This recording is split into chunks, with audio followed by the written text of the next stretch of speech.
पंजाब के मानयोग मुख्यमंत्री और मेरे छोटे भाई भगवंत मान जी, हमारी मंत्री अनमोल गगन मान जी, मंच पे बैठे हुए हमारे सभी सम्मानित राज्यसभा मेंबर्स, चीफ सेक्रेटरी साहब, सभी ऑफिसर्स और अमृतसर के कोने कोने से आए हुए सभी व्यापारी और उद्योगपति दोस्तों, भाइयों, आप सब लोगों को मेरा नमस्कार, सबको मेरा प्रणाम, सत श्री अकाल। आज यहाँ आके और आप सब लोगों की बातें सुन के बहुत अच्छा लगा। अमृतसर गुरुओं की धरती, पवित्र धरती मानी जाती है और इस पवित्र धरती से, गुरुओं के आशीर्वाद से दो बड़े काम पिछले 2 दिन में हम लोगों ने शुरू किए हैं। कल हम लोगों ने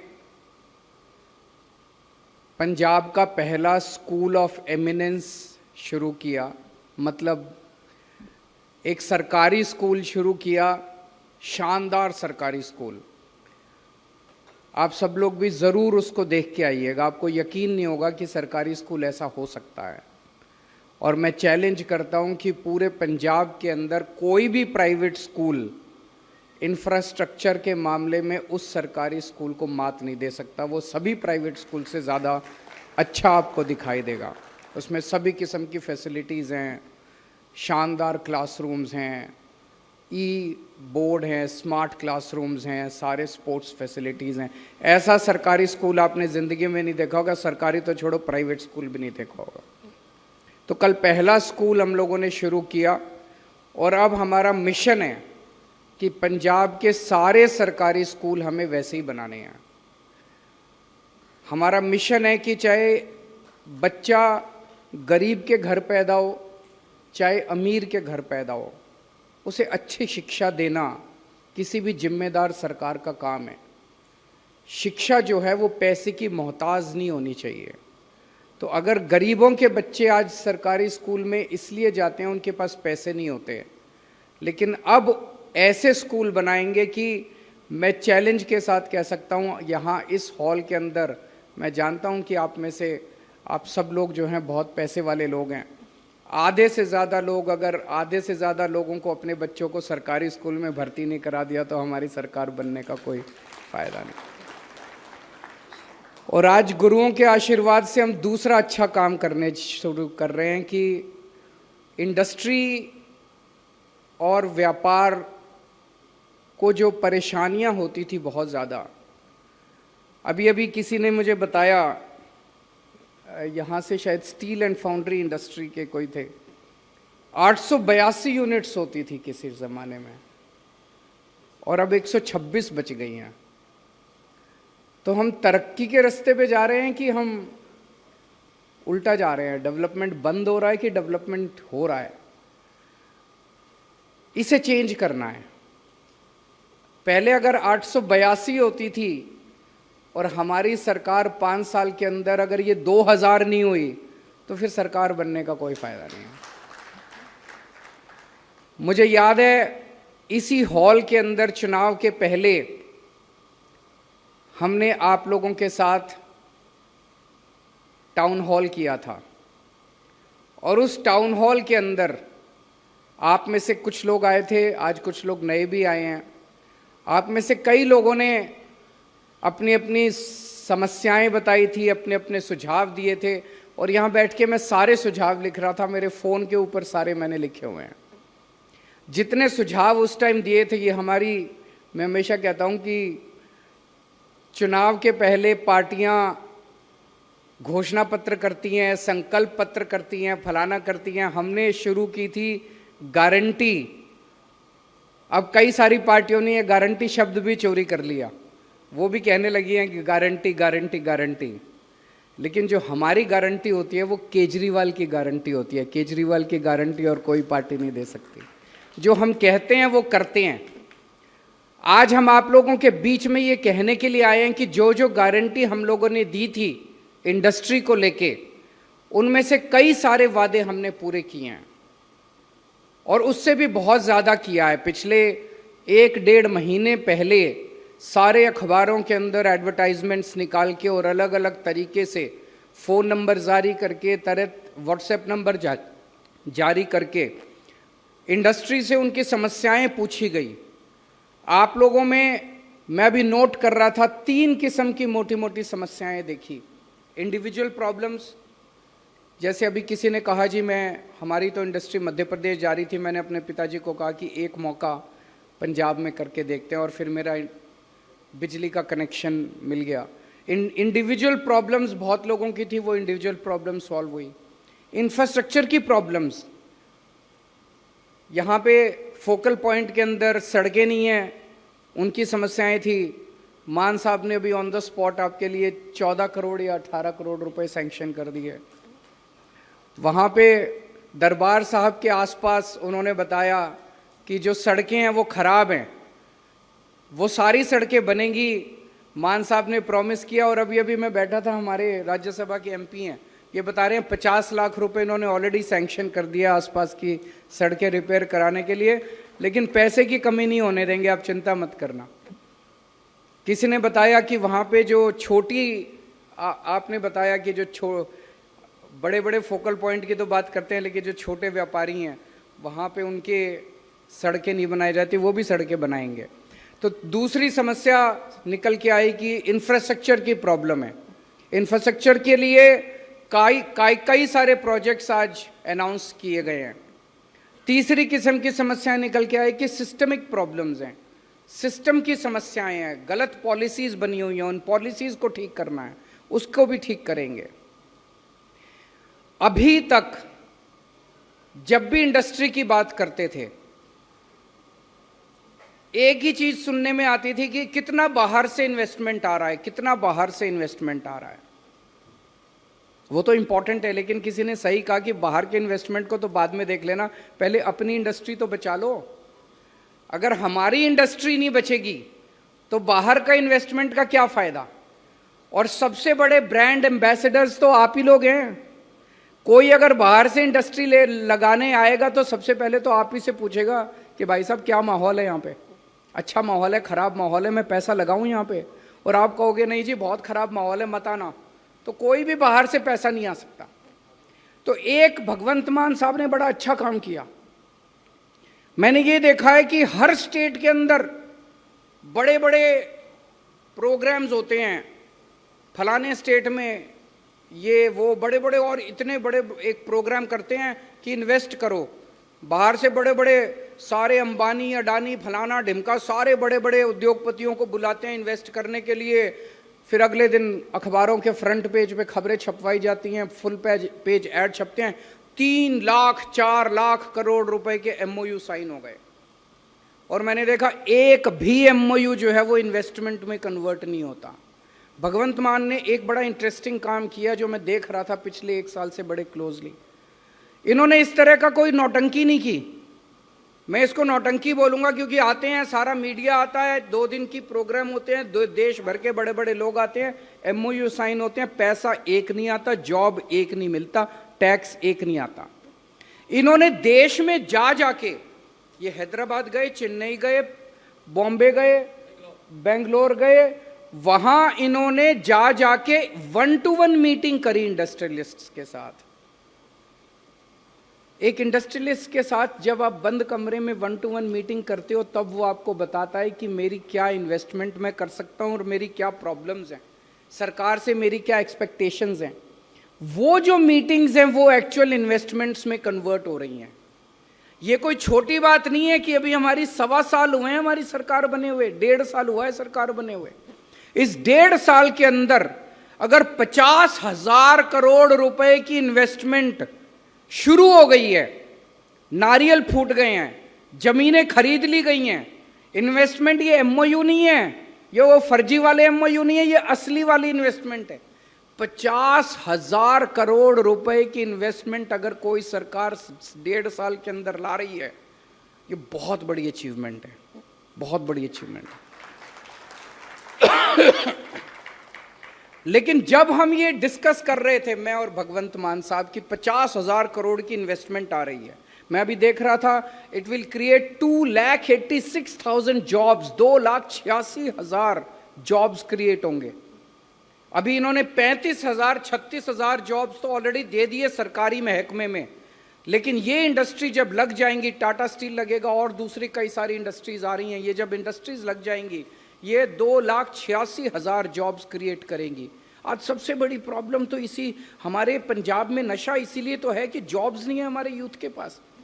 जो लड़का सवेरे नौकरी पे जाके शाम को घर आएगा, सवेरे व्यापार में जाके शाम को, वो नशा थोड़ी करेगा, उसके पास तो टाइम ही नहीं है। आज नशा इसलिए कर रहे हैं, बेरोजगारी है, इसी से बेरोजगारी खत्म हो गई। लेकिन जब हम ये डिस्कस कर रहे थे, सबसे बड़ी प्रॉब्लम हमें नजर जो आई कि अगर बाहर की इन्वेस्टमेंट तो आएगी, लेकिन जब तक सबसे बड़े इन्वेस्टर तो आप लोग हैं, आपने तो अपनी इन्वेस्टमेंट कर रखी है ऑलरेडी, और अगर आपको माहौल मिलने लगा तो अभी आपके पास, मेरे को पता है यहां जितने लोग बैठे हैं सबकी जेब में अच्छा खासा पैसा है। अगर आपको अच्छा माहौल मिल गया तो जितनी इन्वेस्टमेंट ये 50,000 करोड़ रुपए बाहर से लाए हैं, आप कम से कम अगर सारे खुश हो गए तो 1,00,000 करोड़ से ज्यादा इन्वेस्टमेंट आप खुद करने की क्षमता रखते हैं। केवल इसकी बात नहीं कर रहा, पंजाब के अंदर अभी शाम को हम लोग जालंधर जा रहे हैं, कल लुधियाना जाएंगे, उसके बाद हम मोहाली जाएंगे। पंजाब के जितने इंडस्ट्रियलिस्ट्स हैं, पंजाब के अंदर आज जिन लोगों का स्टेक है, जिन लोगों का इंडस्ट्री और व्यापार में स्टेक है, अगर वो लोग माहौल से खुश हो गए और उनको लगने लगा कि उनकी इन्वेस्टमेंट सेफ है, मैं समझता हूं आप 1,00,000 1,50,000 करोड़ रुपए से ज्यादा का इन्वेस्टमेंट आज पंजाब के अंदर करने की क्षमता रखते हैं। इसीलिए हमारा मकसद है कि इंडस्ट्री को आज जो माहौल है उसको ठीक किया जाए। बीच में पिछले 15-20 साल के अंदर पंजाब के अंदर माहौल ऐसा हुआ कि सारी इंडस्ट्री पंजाब से निकल के दूसरे राज्यों में जाने लगे, मध्य प्रदेश जाने लगी, इधर जाने लगी, उधर जाने। इसको वापस लेके आना है और आप लोगों को यहीं रोकना है और आप लोगों को और इन्वेस्ट करने के लिए हमें तैयार करना है। तो हमारा एक मकसद आज की ये करने का था। मैंने जैसे बताया, जब मैं चुनाव के पहले मैं और भगवंत मान साहब आपके बीच में आए थे, हमने सारी समस्याएं नोट की थी। हमने कहा था ये तो करेंगे ही करेंगे, लेकिन उस दिन जब हम चुनाव के पहले आए थे, हम आपसे रिश्ता बनाने के लिए आए थे। ऐसा नहीं कि वो 4 समस्याएं, 5 समस्याएं, 10 समस्याएं, 15 समस्याएं, 20 समस्याएं अगर हमने सॉल्व कर दी तो बस जिंदगी की सारी प्रॉब्लम सॉल्व हो गई, ऐसा नहीं है। आज कुछ समस्याएं हैं, कल और नई समस्याएं निकलेंगी, परसों तीसरी नई समस्या निकलेगी। आज ये प्रोसेस हमने चालू किया है और हम कोशिश करेंगे, मेरी मान साहब से रिक्वेस्ट है कि हर 3-3, 4-4 महीने के अंदर ये बिजनेस वालों के साथ, इंडस्ट्री वालों के साथ इस तरह का डायलॉग होना चाहिए। मैं अभी देख रहा था, जैसे आपने बताया बासमती राइस की जो प्रॉब्लम है, एक नई प्रॉब्लम क्रिएट हो गई है। एक तरफ पंजाब के अंदर हम पॉलिसी बना रहे हैं कि बासमती राइस ज्यादा उगाओ, बासमती राइस ज्यादा उगाओ, और दूसरी तरफ केंद्र सरकार अगर बासमती राइस एक्सपोर्ट करने के लिए मना कर, बेचेंगे कहां पे हम लोग? तो नई नई प्रॉब्लम्स क्रिएट होंगी, और वो नई नई प्रॉब्लम्स क्रिएट होंगी इसी तरह से। एक इन्होंने अभी जैसे चीफ सेक्रेटरी साहब ने कई सारे तरीके अनाउंस किए कि आप सरकार से कैसे मिल सकते हैं, मुख्यमंत्री से कैसे मिल सकते हैं, चीफ सेक्रेटरी से कैसे मिल सकते हैं। दूसरा, 3-3, 4-4 महीने में ऐसे मीटिंग्स होंगी तो आप सब लोगों के साथ, आप सब लोगों को मौका मिलेगा अपनी बातें रखने का। हम लोग नए नए राजनीति में आए हैं, कितनी 10 साल हुए हैं हमारी पार्टी को बने हुए। जब सबसे पहले दिल्ली में सरकार बनी थी, ये सारी दूसरी पार्टी वाले हमारा मजाक उड़ाते थे, कहते थे इनको सरकार चलानी नहीं आती, ये कैसे सरकार चलाएंगे, इनको सरकार चलानी नहीं आती। फिर दिल्ली में हमारी सरकार बनी, शानदार सरकार चल गई, अच्छी सरकार चल गई। हेल्थ के क्षेत्र में रेवोल्यूशन आ गया, एजुकेशन के क्षेत्र में रेवोल्यूशन आ गया, बिजली के क्षेत्र में रेवोल्यूशन आ गया, पानी के क्षेत्र में, कई क्षेत्रों के अंदर शानदार काम चल रहा है दिल्ली के अंदर। दिल्ली के कामों को देख के पंजाब के लोगों ने हमें वोट दे दिया, पंजाब में हमारी सरकार बनी। जब पंजाब में हमारी सरकार बनी और जब भगवंत मान साहब यहाँ के मुख्यमंत्री बने, कई लोग कहते थे ये तो आर्टिस्ट है, पता नहीं ये कैसे सरकार चलाएंगे, सरकार चला पाएंगे कि नहीं चला पाएंगे। आज मुझे आप सब लोगों के मैं स्टेटमेंट सुन रहा था, एक आदमी ने कहा कि अमृतसर का ट्रैफिक की प्रॉब्लम सॉल्व हो गई है। अगर अमृतसर की ट्रैफिक की प्रॉब्लम सॉल्व हो गई है तो हम दिल्ली वाले भी भगवंत मान साहब से सीखेंगे कि ट्रैफिक की प्रॉब्लम कैसे सॉल्व करनी है। किसी ने कहा कि सिविल एडमिनिस्ट्रेशन बहुत अच्छा हो गया है, ये ग्रीन स्टैम्प पेपर, इससे बड़ी सिंगल विंडो सिस्टम हो सकता है। बड़ी बड़ी बातें मैंने पूरे देश में सुनी है, बड़े बहुत CII के भी प्रोग्राम अटेंड करे, फिक्की के भी, सब जगह एक ही होता है, हम सिंगल विंडो सिस्टम करेंगे, हम सिंगल विंडो सिस्टम कर, कहीं कोई सिंगल विंडो नहीं होता। मैं सोच रहा था अभी बैठे बैठे, ये ग्रीन स्टैम्प पेपर से ज्यादा इफेक्टिव सिंगल विंडो सिस्टम मैंने तो आज तक नहीं देखा। ये इन्हीं के दिमाग की उपज है। अभी इस, और सबसे बड़ी बात है कि करप्शन खत्म हो गई है, करप्शन खत्म हो गई है। मैं ये नहीं कहूंगा कि नीचे के लेवल पे कई ऐसे क्षेत्र होंगे जहां पे चल रही है। पहले जो एक सिस्टमिक तौर पे नीचे से पैसा चलता था और ऊपर तक मंत्रियों तक और मुख्यमंत्री तक पहुंचता था, अब मंत्री और मुख्यमंत्रियों तक नहीं पहुंचता, अफसरों तक नहीं, नीचे होगा, उसको भी टैकल कर रहे हैं, लेकिन काफी हद तक करप्शन पे लगाम लगी है। टूरिज्म के क्षेत्र में भी आप लोगों ने बताया कि बहुत शानदार काम चल रहा है। यहाँ पे टूरिज्म के कई सारे लोग आए थे जिन्होंने अपने MSME, पूरे देश में पिछले 1 साल के अंदर सबसे 3.25 लाख MSME के रजिस्ट्रेशन हुए हैं। That is the highest in the country. केवल 1.5 साल के अंदर, केवल 1.5 साल के अंदर सबसे, और जबकि 2-3 साल पहले का डेटा है कि MSME कोई यहां लगाना नहीं चाहता था, सारी जो एग्जिस्टिंग MSME है वो उठ उठ के बाहर जा रही थी, और अब नई MSME जो है 3.25 लाख MSME नई रजिस्ट्रेशन यहां पे हुई है।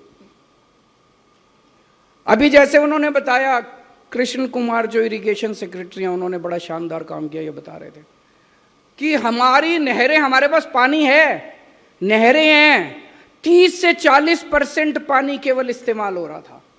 और मैं सुन के आश्चर्यचकित रह गया। अभी किसी ने कहा जी हमें ग्राउंड वाटर का प्रॉब्लम हो रही है, और कृष्ण कुमार सेक्रेटरी ने यहाँ पे खड़े होकर कहा कि चिंता मत करो, पानी है हमारे पास।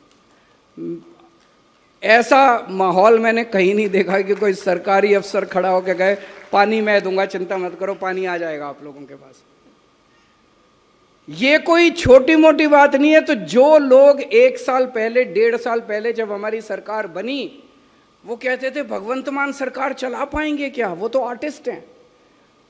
आज मैं विश्वास के साथ आपकी बातें ही सुन रहा था, आपकी बातों से ये निकल के आ रहा है, perhaps he is one of the best administrators in the country. जिस तरह का एडमिनिस्ट्रेशन वो दे रहे हैं, मेरा छोटा भाई है, मैं प्यार करता हूं, लेकिन ये मैं अपनी आवाज, अपनी बात नहीं कह रहा, ये मैं आपकी बातों से कंक्लूड करके कह रहा हूं। पंजाब ने बहुत बड़े बड़े लीडर्स पैदा किए हैं, पंजाब ने इसके पहले बहुत बड़े बड़े मुख्यमंत्री भी पैदा किए हैं, लेकिन मुझे ये कहने में कोई गुरेज नहीं है कि he is proving to be one of the best chief ministers that Punjab has produced so far.